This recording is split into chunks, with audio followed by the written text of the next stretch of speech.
هل ممكن شركة عملاقة مبيعاتها بالمليارات وتخرج من السوق؟ فاكرين ياهو ولا فاكرين بلاك بيري؟ الشركات دي كانت عمالقة، كانت مسيطرة على السوق بتاعها بالطول والعرض، وما كانوش يتخيلوا اللحظة واحدة إن ممكن في شركة تظهر وتزحزحهم من السوق. لكن الشركات دي أصبحت ذكرى كلنا بنتذكرها على سبيل التذكرة والذكريات القديمة.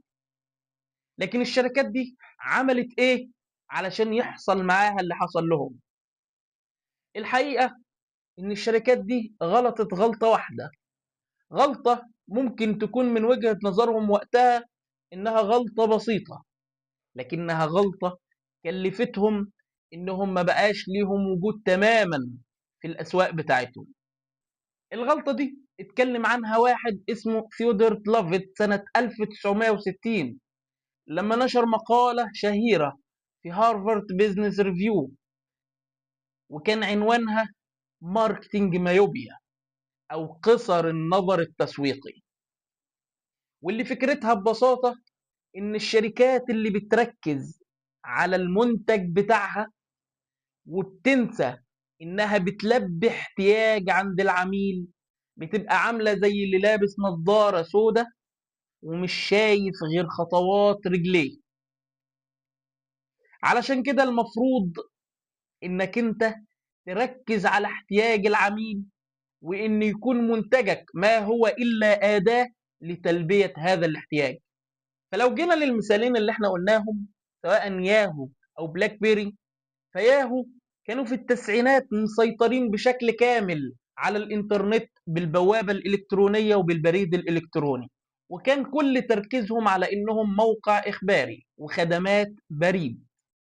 لكنهم ما خدوش بالهم إن العميل في الوقت ده كان احتياجه مختلف.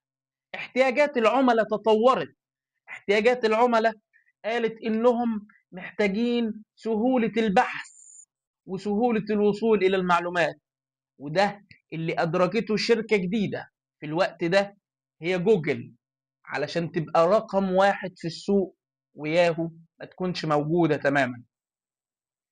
بلاك بيري نفس الغلطة، ركزوا على إنهم ميزتهم في إنهم تليفون فخم بزراير وإنهم تليفونات رجال الأعمال، لكنهم ما خدوش بالهم إن العميل احتياجاته برضه تطورت، بقوا محتاجين خدمة كاملة، محتاجين تطبيقات، محتاجين إنترنت أسهل.